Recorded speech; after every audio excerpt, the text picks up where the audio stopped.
tamam la ilaha illallah la ilaha illallah la ilaha illallah la ilaha illallahu Muhammadur Rasulullah sallallahu alaihi wasallam. আলহামদুলিল্লাহ,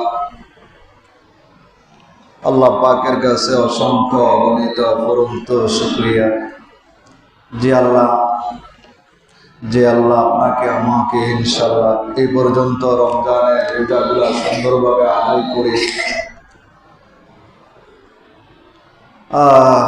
রমজানের পরে শাওয়াল মাস, এই শাওয়াল মাসের প্রথম দিন হয়েছে ঈদুল ফিতর। কি এক ভদ্রলোক দেখলাম ঈদুল ফিতর কইতে গিয়ে ঈদুল ফেরত কইতেছে, শিক্ষিত একজন উচ্চ লেভেলের মানুষ। ঈদের নাম দিয়েছে কি ঈদুল ফেরত। ফেরত ফেরত চেয়ারম্যান মেম্বার আছে না কিছু বকলম, ঈদুল ফিতর কইতে গিয়ে ঈদুল ফেরত। এরা বলে সমাজের প্রতিনিধি হবে, এরা তো পুরা ভাইরাল হয়ে গেছে। বক্তব্য দিতে গিয়ে ঈদুল ফেরত, ঈদুল ফেরতের শুভেচ্ছা। এই অবস্থা, ঈদরে ঈদুল ফিতর কইতে পারেন, ঈদুল ফেরত। জাতি আল্লাহ হেফাজত করুন।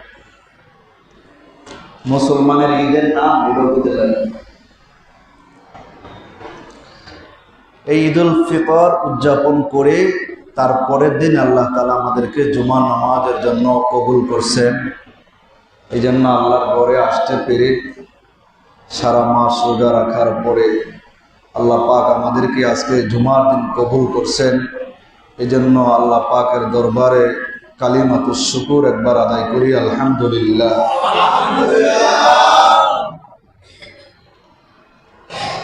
আপনি নিজেকে নিজে বড়, সবসময় নিজের থেকে আল্লাহ পাকের কাছে এই কথা স্বীকার করবেন যে আল্লাহ যখন আমার কাছ থেকে কোনো ভালো কিছু করায়, মনে করবেন আল্লাহ আপনাকে কি করছে, পছন্দ। আমার দ্বারা যখন কোনো গুনাহ হবে না, ভালো হবে, তখন মনে করবো আল্লাহ আমার কি করছে, পছন্দ করছে। এটা মুমিনের সিফত। কিসের সিফত? সবসময় মনে রাখবেন। এই যে জুমার নামাজের আজান হয়েছে, সবাইকে আসছে আগে, কেন আসতে পারে নাই? তার ইচ্ছাও ছিল অনেকের, তারপরও জরুরত বাইজা গেছে, অথবা কোনো পেরেশানিতে পড়ে গেছে, অথবা শয়তান পিছনে আবার কি আগের মতো যেই সেই লোহার মধ্যে বাড়ি দিলে কামানের লোহা কি কয়, আওয়াজটা এরকমই হয় না? কিন্তু মুমিন এরকম হবে না। মুমিনের অন্তরে যখন আজান হবে, তখন তার দিলের ভিতরে একটা কি থাকবে, ঝংকার পারবে। এটা মুয়াজ্জিনের ডাক না, আল্লাহ তাআলার পক্ষ থেকে রসুলের মাধ্যমে আয়েশা, এটা মুয়াজ্জিন ডাকতেছে আল্লাহর পক্ষ থেকে, তুমি কোথায় আসো? হাইয়া আলাস সালাহ, কল্যাণের দিকে আসো। কোথায় আসো? কল্যাণ কোথায়? হাইয়া আলাল ফালাহ, মঙ্গলের দিকে আসো। আল্লাহ পাক ডাকতেছে। তো সেক্ষেত্রে একজন মানুষ যদি আপনাকে ডাকে, আমাকে যদি আজকে সভাপতি আয়েশা কয় যে নামাজের পরে ইমাম সাহেব দেখা করবেন, তা আমি কি বলবো? ইমাম আদিল সাহেবকে বলবো যে ইনশাআল্লাহ দেখা করবেন। আর যদি বলবো যে আদিল সাহেব আমার সময় নেই, তাইলে তো এটা তার শান আর মান অনুযায়ী হইল। আল্লাহ পাক বলতেছে হাইয়া আলাস সালাহ হাইয়া আলাল ফালাহ, নামাজের দিকে আসো, কল্যাণের দিকে আসো। শুধু এইটাই নয়, আবার কোরআন শরীফের মধ্যে সূরাতুল জুমআ, একটা জুমা আছে সূরার নামে। এই জুমার নামাজ একটা কি আছে? এই সূরার মধ্যে আল্লাহ বলেন ইয়া আইয়ুহাল্লাযীনা আমানু ইযা নুদিয়া লিস-সালাহ,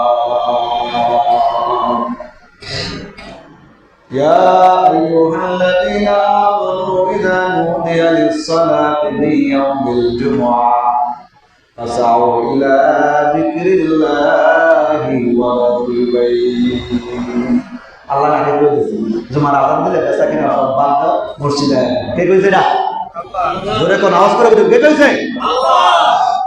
আল্লাহ পাক রব্বুল আলামিন ঘোষণা দেন, ইয়া আইয়ুহাল্লাযীনা আমানু ইযা নুদিয়া লিস-সালাতি মিন ইয়াউমিল জুমআহ, মুয়াজ্জিন যখন জুমার নামাজের আযান দেয়, আমি আল্লাহর পক্ষ থেকে ঘোষণা হয় তুমি মসজিদের দিকে আসো। মসজিদের মধ্যে আসলে তোমার কি হবে? হাইয়া আলাস সালাহ হাইয়া আলাল ফালাহ। মসজিদের মধ্যে যখন তুমি আসবা আল্লাহ পাকের কুদরতি পায়ে সিজদা করবা। তুই যখন আল্লাহ পাকের কুদরতি পায়ে জমিনে সিজদা করো, আমার আল্লাহ বলেন আমার আরশ কম্পনিত হয়ে যায়। সুবহানাল্লাহ। মুমিন বান্দার সিজদার কত বড় দাম। আল্লাহ বলেন তুই দুনিয়া কাঁপাইতে পারবি না, কিন্তু বান্দা যখন ঈমানের সাথে মসজিদের মধ্যে আইসা একটা মাত্র সিজদা দিয়া সুবহানাল্লাহ বলো, এ যুবক তুই জমিন কাঁপাইতে পারবি না, দুনিয়া কিছু কাঁপাইতে পারবি না, কিন্তু ঈমানদারের একটা সিজদা আল্লাহর আরশ কেঁপে যায়। সুবহানাল্লাহ। তাই বলে এই জন্য মুসলমান যখন জুমার আযান হয়ে যাবে আর ঘরে বসে থাকা যাবে? আল্লাহ বলে দিয়েছেন ইযা নুদিয়া লিস-সালাতি মিন ইয়াউমিল জুমআহ ফাসআউ ইলা যিকরিল্লাহি ওয়া যারুল বাই। বেচা কিনা হারাম। বেচা কিনা কি হারাম। যাদের ঘরের পাশে মসজিদ আছে, দোকান আছে, কোনো ওযুর ব্যতীত আপনি ওইখানে যাইয়া যদি একা নামাজ পড়েন আপনার নামাজ হবে না। নামাজ ফরজ, বেচা কিনাও ছিল হালাল। নামাজ জামাতের সময় বেচা কিনা করা হারাম। জোরে কোন হারাম কি? এখন কি মিথ্যা কথা হারাম, চুরি করা হারাম, চগলখুরি করা হারাম, আপনি হালাল ব্যবসাটারে হারাম করে খাইছেন, এটাও কি বুঝাইতে পারছি? মসজিদে নামাজ হইতেছে, এখানে বেচা কিনা হইতেছে, ওই সময় বেচা কিনা কি হারাম, কিন্তু আগে ছিল কি হালাল। রমজানে পরশু দিনের বেলা খাইতে পারতাম, আজকে যে খেয়ে আসছি, কিন্তু কিন্তু আল্লাহ পাক রব্বুল আলামিন বলেন বান্দা না না না, কোরআন অনুযায়ী তোমার জীবনটা চালায়া দেও, আল্লাহ তোমার প্রত্যেকটা কদমে মুমিনের জন্য নেকির ব্যবস্থা করে রেখে দিয়েছে। সুবহানাল্লাহ। আতিনা ফি দারে দুনিয়া না হাসান, আতিনা ফি দারে উকবানা হাসান, ইয়া গিয়াসিল মুস্তাগিসিল নাহদিনা লফতেখার আবুল উলুমে ওয়াল গিনা। কার জন্য করছো গুনাহ ভেবে দেখো, মরণে যারা তোমায় পরাবে কাফন, চিরতরে বন্ধ হবে তোমার দুটি নয়ন, মরিচিকার পিছে তুমি ছুটছো সারাক্ষণ, এই দুনিয়া পিছে মায়া বেবে ছবি কখন। ঠিক না? মরণ থেকে যতই পালাই, সুযোগ আছে পারছে কই কেউ? সুযোগ আছে না? দুনিয়ার সব চালাকি শেষ, হিন্দু মুসলমান বৌদ্ধ খ্রিস্টান সবাই স্বীকার মরতে মানো আর মরণ থেকে যতই পালাও, মরণ তোমায় লবেগিরি, যদিও সুদূর আকাশ পানে লুকাও সেথায় লাগিয়েছি। ওই করোনার সময় দেখছেন কেউ ঘর থেকে বের হয় নাই, বড় বড় স্যারেরা মরে যাবে, 1 বছর ঘরে বসে রয়েছে, বাইরে না। তারপরেও করোনা কেমনে ঘরে ঢুকলো, আমার মাওলায় কয় তোর হায়াত ওই পর্যন্ত, যতই তুই লুকায়া সিঁড়ি দিয়া লুকাও, আজরাইল কোন দিয়া যাইব, ডাক্তারের বাবার ক্ষমতা নাই আছে। কেন তারপরে এত অহংকার দেওয়ান? কোন দেওয়ান দিয়া কোন লাভ হবে না। যারা জমিনের মতো অহংকার করছিল, আল্লাহ কয় নমরুদ, তোর জন্য আমার একটা ল্যাংড়া মশা, অসুস্থ ল্যাংড়া মশা আল্লাহর মারতে গেছে। আল্লাহ কয় না, তোরে আমি ভালো মশা দিয়া সাইজ করব না, একটা ল্যাংড়া অসুস্থ মশা দিয়া তোরে আমি কি করব? আল্লাহ যদি ধরে রে ভাই, একবার যদি ধরে আর কিন্তু সারা সুযোগ। এই জন্য নিজের জীবনটারে পাল্টাইয়া দেও। রব চায় জিন্দগি বানায়া নেও, মন চায় জিন্দগি ছাড়িয়া। তাইলে দেখবা যেদিকে যাইবা সেদিকেই শান্তি। শান্তির জন্য আজগা তালাশ। এই দুনিয়ায় খালি শান্তি শান্তি শান্তি শান্তি। আল্লাহ কয় কোরআন সুন্নাহর বাহিরে শান্তি। তাহলে তুমি টাকার ভিতরে কেন শান্তি খোঁজো? মনে করতে হবে ঈমান এখনো পরিপূর্ণ হয়। আল্লাহ বলেন শান্তি আমি রাখতেছি, ইন্নাদ-দীনা ইনদাল্লাহিল ইসলাম। আমি আল্লাহর কাছে সবচাইতে মনোনীত ধর্ম হইল কি? যেই ব্যক্তি ইসলামের গণ্ডির ভিতরে নিজেকে রাইখা নিজেকে সাজাইব, আল্লাহ পাক দুনিয়াতেও শান্তির ফয়সালা, আখিরাতেও জান্নাতের ব্যবস্থা করে দিবে। সুবহানাল্লাহ। আল্লাহ পাক কত সুযোগ দিয়েছে আমার বন্ধুরা। জুমার নামাজের জন্য ওযু করলাম না, যেই ব্যক্তি ওযু করিয়া কালিমায়ে শাহাদাত দিয়ে আশহাদু আল্লা ইলাহা ইল্লাল্লাহ বলবে, পয়গম্বরে আরবি কয় ওরে আমার উম্মতেরা শুনিয়া নে, আল্লাহ পাক তোর জন্য আসমানের 8টা জান্নাতের দরজা খুলে দেয়।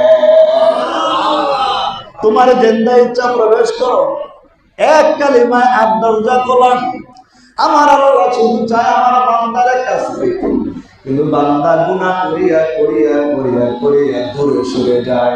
আল্লাহ বলেন না বান্দা, না না, এই মন চাহে জিন্দগি চাইবো, এই মন চাহে জিন্দগি চালানো যাবে। কেমনে জীবন চালাইতে হইবে? কোরআন এবং সুন্নাহ। কয়টা? কয়টা? এই দুইটা যদি তোমার জীবনে তুমি ফলো করো, আল্লাহ বলেছে, রসুল বলেছে, এর বাহিরে আমার জীবন চলবে না। দেখবা তোমার এই নৌকা নামো 3.5 বডি ওই জান্নাতের গেইরে যায় বেরিয়ে যাবে। সুবহানাল্লাহ। কোন মাধ্যম লাগবে, ডাইরেক্ট চলে যাবে। সেজন্য কি করতে হবে? এই রমজান মাস, ও আমার মা পর্দার আড়ালের বোনেরা, এই রমজান মাস তো হেলায় দুলাই কত ভাবে না কাটাইছ, হক তো আদায় করতে পারি নাই। আল্লাহকে এবার বলিয়া দাও, ও দয়ার মালিক, রমজান মাসে তো ভালোভাবে কাটাইতে পারলাম না। এই জন্য আল্লাহ পাক আবার সুযোগ করে দিলেন। আল্লাহ পাক আবার সুযোগ করে দিলেন। কি সুযোগ করে দিলেন? রমজানের 30টা রোজা রাখতে পারছি, আলহামদুলিল্লাহ বলেন। পয়গম্বর কইও আমার উম্মতেরা তোদের জন্য আরো সুযোগ। যে ব্যক্তি 1 বছর রোজা রাখতে চায় তার জন্য আরো 6টা রোজা আমি দিয়ে দিলাম। সুবহানাল্লাহ।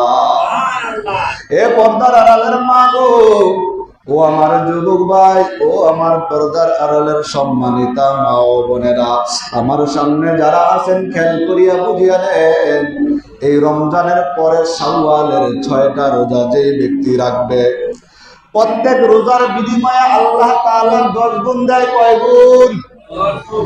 30 10 কয়শো? জোরে বলেন। আর এই শাওয়ালের 6 রোজায় 6 10 কয়টা হলো? 300। আর 5 দিন রোজা রাখা, বছরের কয় দিন? 365 দিন। 5 দিন বাদ দেন, থাকে কয়? 300। যে ব্যক্তি রমজানের রোজা রাখার পরে এই শাওয়ালের 6টা রোজা করবে, আমার আল্লাহ তার আমলনামায় পুরা 1 বছরের সওয়াব দিয়ে দিবে। কাদের তুতুদারি বর্তমান আন্তা রাব্বি আন্তা হাসবি জুল জালাল ইয়া ইলাহি তু মেরা মাবুদ হায় ইয়া ইলাহি তু মেরা মাশুক হায়। আল্লাহ বান্দার জন্য কত দয়া করে, কত দয়া। 1 বছরের সওয়াব একসাথে 6 রোজা, 30 আর 6 36টা রোজা করলে পুরো 1 বছরের সওয়াব। ইনশাআল্লাহ করব তো? ইনশাআল্লাহ রাজি আছি ইনশাআল্লাহ, মরি আর বাস ইনশাআল্লাহ। আল্লাহ পাক আমাদেরকে কবুল করুক, সবাই বলে আমিন। এই রমজানের রোজা শেষ হয়ে যায়, হযরতে ওমর ঈদগাহের মধ্যে রওনা দেয়। সবাই ঈদগাহের মধ্যে রওনা হয়ে গেল। ঈদের আনন্দে ঘরের মধ্যে কত রকমের আনন্দ হয়। হযরতে ওমর আবু যর রাদিয়াল্লাহু তাআলা ডাক দিয়ে বলেন, ওমর আপনি কান্না করেন, সবাই তো ঈদগাহের মধ্যে চলে যায়, ঈদগাহে আপনি যাবেন না। হযরতে ওমর ডাক দিয়া কয়, ও ভাই আবু হুরায়রা, ও ভাই তুমি শুনিয়া নাও, আমার কি গ্যারান্টি আছে এই রমজানের রোজা কি আমার কবুল হয়েছে? কি কোনো গ্যারান্টি? তো আমার কিসের আনন্দ?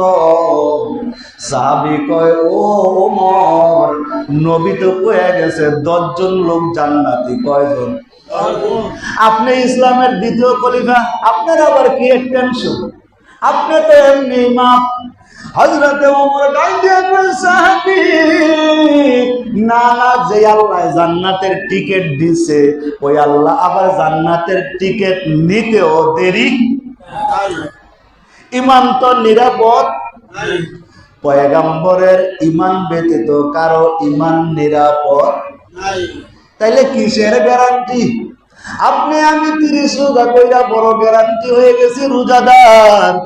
হযরতে ওমর কয়, না না, আমার বড় ভয় লাগে যদি আবার জাহান্নামের ঠিকানা হয়। আর চোখের পানি আর রাখতে পারে নাই, কান্না করে দেয়। হযরতে ওমরের প্রেমে চোখের পানি গুলো গলিয়া জামা ভিজিয়া যায়। ওরে মা, ওরে আমার ভাই, ওরে পর্দার আড়ালের বোন, নিজের জীবনটার দিকে একটু পিছনের দিকে তাকায়া দেখ। আমার মালিক যদি আজকে রাত্রে কয় তোর হায়াতটা শেষ, এই তো আদরের বিবি, আদরের সন্তান, আর কেউ তোকে আব্বা বলবে না। সন্তান না বলবে আমার বাবা দুনিয়ার মাঝে নাই। আমার মাওলা ওই দিন কাল কিয়ামতের ময়দানে জাহান্নামীদেরকে ডাক দিয়ে বলবে, ও জাহান্নাম আজকে তুই চুপ থাক। আল্লাহ ওই দিন হাসরের ময়দানের কি অবস্থা হয়ে যাইবে রে যুবক। একদিন এক ফোঁটা কি চোখের পানি ধরে মুখে দিয়ে আসলো না। এই রমজানটাও গেল, একদিন চোখের পানি ফালায়া দেখলি না। আমার আল্লাহ বড় চোখের পানির বড় দাম। হযরতে ওমর হঠাৎ কইরা ঘর থেকে বের হয়ে গেছে। খলিফাতুল মুসলিমিন, তুমি কেমন খলিফা, কেমন মাতবর। হযরতে ওমর ঘর থেকে বের হইয়া দেখতেছে একটা কুরের ঘর দেখা যায়। ওই কুরের ঘরের মধ্যে ঈদের আনন্দ নাই। ছোট ছোট 2টা বাচ্চা মা পাতিলার মধ্যে পানি দিয়া গইরা। হযরতে ওমর পাশে যাইয়া কয়, ও মা তুমি কি করতেছো? কয়, বাবা ঘরের মধ্যে ঈদের কোনো আনন্দ নাই। কয়, কি হয়েছে তোমার ঘরে, কি খাবার নাই? কয় জমানার বাদশাহ ওমর, আমি মরার পরে এই ওমরের বিরুদ্ধে আল্লাহর কাছে নালিশ করব, যে ওমর ক্ষমতায় থাকতে আমার ঘরে কেন খাবার নাই। ওই মহিলা তো ওমরকে আর চেনে না। কয় মা কি হয়েছে? কয় আমার দুইটা বাচ্চা 3 দিন যাবত না খাওয়া, সন্তানটাকে বুলায়া বুলায়া খালি দেখাইতাছি রান্না হইতেছে, পাতিলার মধ্যে পানি ছাড়া কিছুই নাই। হযরত ওমর আর পিছনের দিকে তাকায় নাই। হযরত ওমর আমার বাইতুল মাল ওই মন্ত্রণালয়ের মধ্যে চলিয়ে গেছে। তার সাহাবী, তার সহযোগী যে ছিল, প্রেসিডেন্টের সাথে সহযোগী থাকে। এবার হযরত ওমর ডাক দিয়া কয়, ভাই চল, আমি ক্ষমতায় থাকতে যদি এই মহিলা মামলা দায়ের করবে, মাওলার কাছে বুক দিয়া বলে ফেলাইছে আমার মাওলা সব মাফ করলে তো এই মামলার আসামি আমি দাঁড়াইব। আমি ক্ষমতায় থাকতে কেমনে এই লোক না খায়া সন্তান দিলে জীবন যাপন করে।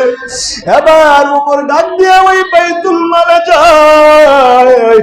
বাইতুল মাল থেকে কয় আটার বস্তা আমার মাথায় উঠে দাও। আল্লাহু আকবার কন্যা কে কয়? লগে চাকর আছে। চাকর কয় হুজুর আপনি কি কর?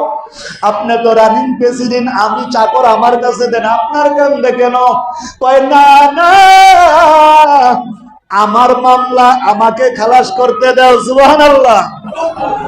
কয় তোমার কান্দে দিলে হবে না, চাকর রে কয় তুই আমার মাথায় উঠাইয়া দে। হযরত ওমর গাট্টি আটার বস্তা নিয়ে ওই মহিলার সামনে আইসা বাসায় হাজির। ডাক দিয়া কয় ও আম্মা আপনি একটু দূরে সরে যান।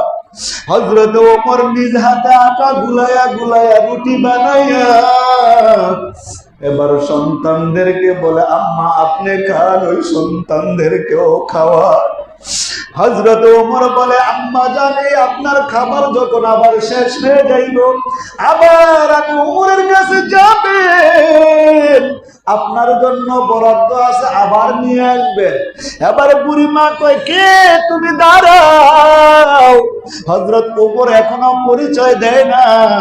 এবার বুঝিয়া থাকলে বলেন, কেউ যদি উপকার করে আমরা তার জন্য দোয়া করি কি করি না? ফকির রে ভিক্ষা দিল, ফকির কয় আল্লাহ আমার ভাইজান বল হই।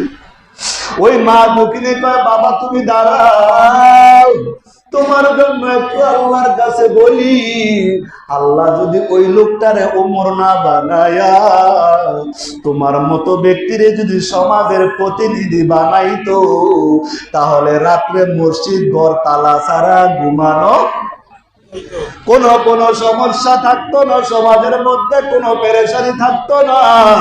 ওরে যুবক তুই কেমন স্টাইলের পাগল, ওমরের চরিত্র তোর ভিতরে কেন তুই আসলো না? ইটটা যাওয়ার পরে চুলটা কাইটা পালাইলি, দাড়িটাও কাইটা পালাইলি, এখন নবীর স্টাইলটা বাদ দিয়ে ওই ইহুদি নাসারার স্টাইলে আবার চলিয়া গেলি। আল্লাহ পাকের কাঠ গড়াই কি দাঁড়াইতে হবে না? আমার আল্লাহ তো অবশ্যই অবশ্যই হিসাব নেবে।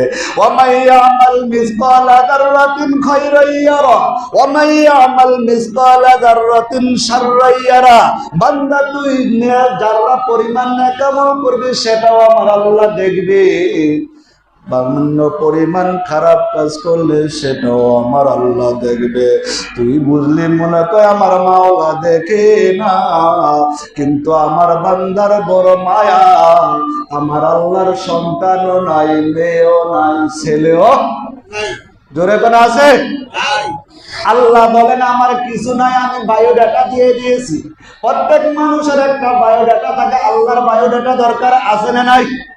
এই জন্যই যে ব্যক্তি সূরা ইখলাস আর ফাতিহা 3 বার পড়বে, ওই সূরা ইখলাসের মধ্যে আমার আল্লাহ বলছেন লাম ইয়ালিদ ওয়া লাম ইউলাদ ওয়া লাম ইয়াকুল লাহু কুফুয়ান আহাদ।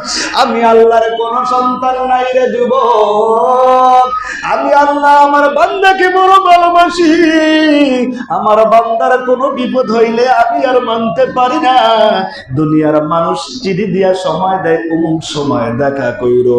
আমার আল্লাহ কয় তোর কোনো সময় নাই, সেহরির টাইমে আসবে আমি আল্লাহ হাজির, রাত 3টা বাজে আসবে আমি আল্লাহ হাজির, যখন আসবি আমি আল্লাহ হাজির।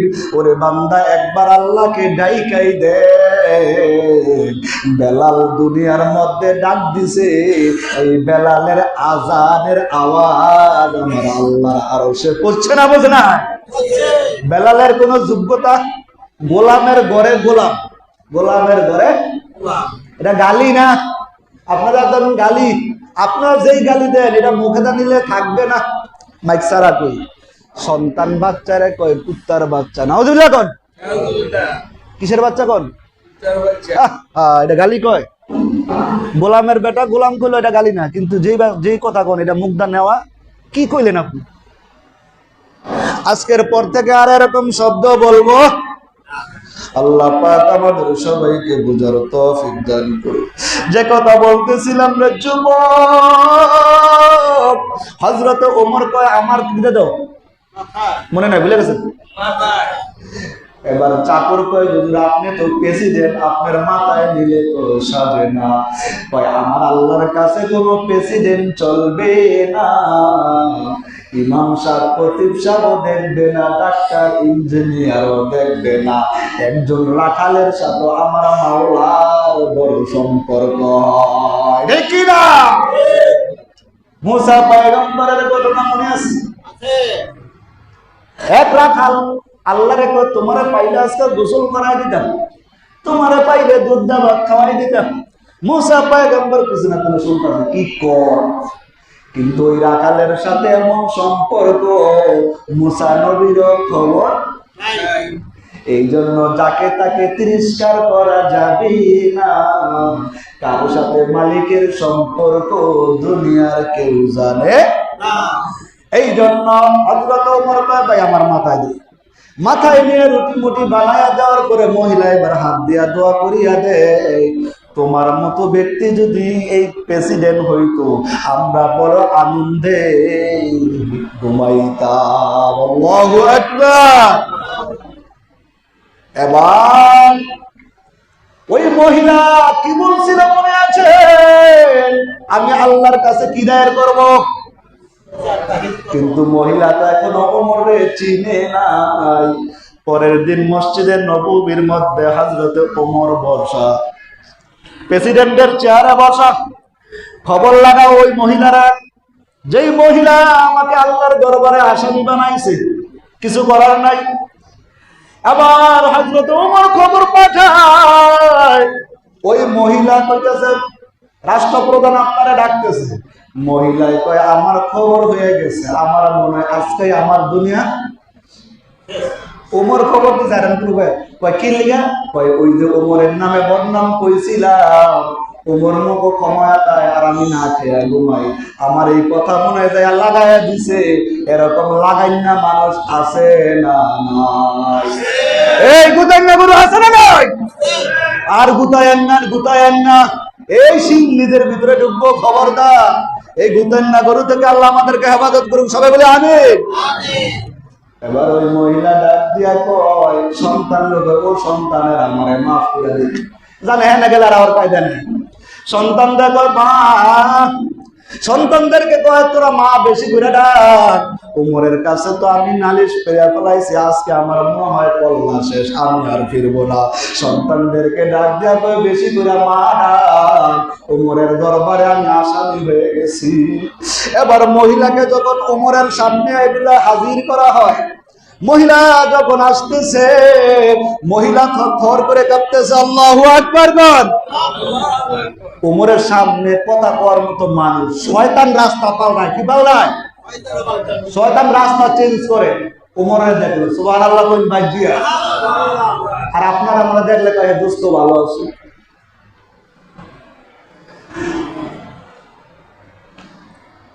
প্রিয় বন্ধুরা আমার, এবার মহিলা পিছন থেকে আসতেছে, কাঁপতেছে।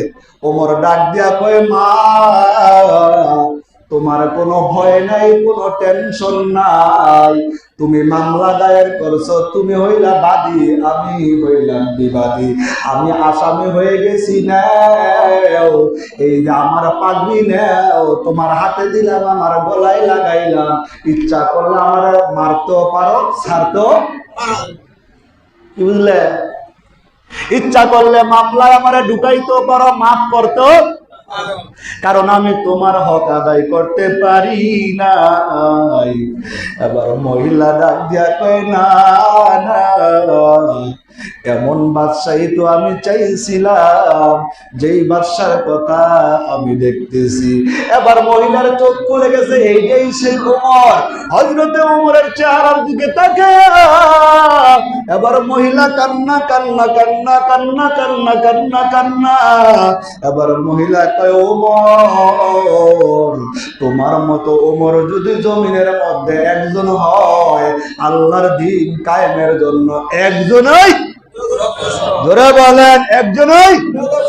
আর হাজার মাতবরওয়ালা গেরাম যদি হয়, যদি পাত্তি খাওয়া হয়, তাহলে 1 লাখেও কাম হবে। কিন্তু ওমরের মতো যদি একজন হয়ে যায়, সমাজ ঠিক করার জন্য আল্লাহর পক্ষ থেকে রহমত হবেই হবে, ইনশাআল্লাহ। এই জন্য তো আমার মা ও আমার ভাই, তোর পায়ে ধরিয়া বলিয়া যায়, এই রমজান মাসে টাল বাহানা হইছে, আর হবে না। এই রমজানের পরে 6টা রোজা রাখবো তো ইনশাআল্লাহ, রাখবো তো ইনশাআল্লাহ। এই জন্য এই রমজান মাসের পরে এই শাওয়ালের 6টা যদি কেউ রাখে, পয়গম্বরে আরবি কি বলছে, পুরা 1 বছরের। এখন আসে, আগে কি নফল রোজা রাখবো নাকি কাজা রোজা রাখবো? আপনাকে কি কাজা আছে না? কি করবো? আবার কইলে যে আমার কাজা রোজা আছে, বাসা যায় কইলে যে আমার কাজা রোজা আছে, তাইলে কিন্তু মহিলারা মারবো। পেসপোস লাগায় মন বের আসেনি কাজা। যাই হোক, বেটাকে কাজা হয় না, মহিলাকে কাজা হয়, ঠিক আছে না? পেস লাগায় না মানে বাসায় যায় যদি হুজুরে কইছে আমার কাজা রোজা আছে, তো মারবো আপনারে। আমার হুজুরে কইছে, বুঝছো কি না কি কইছে, তুমি কি বুঝাইছো? আল্লাহ পাক আমাদেরকে বুঝার তৌফিক দান করুক, বলে আমি। যাদের কাজা রোজা আছে বাসায় বলে দিবেন, তুমি আগে এই 6টা রোজা করো। কারণ নফল রোজা যদি রাখতে যায়, যদি হায়াত ফুরাইয়া যায়, তখন আপনার এই জিম্মাদারিটা থেকে যাবো না। এই জন্য মাকে বলবেন, বোনদেরকে বলবেন, আগে 6টা রোজা করো, তারপরে সারা মাস লাগা বাইঙ্গে বাইঙ্গা ওই 6টা করবা। আল্লাহ পাক আমাদের সবাইকে বুঝে শুনে আমল করে জান্নাতের রাস্তা সহজ করে আল্লাহ পাক দুনিয়া থেকে যাওয়ার তৌফিক দান করুক। ওয়া আখির দাওয়ানা আলহামদুলিল্লাহি রাব্বিল আলামিন। যারা সুন্নাতে মুআক্কাদা পড়েনি, 4 রাকাত সুন্নাতে মুআক্কাদা পড়ুন।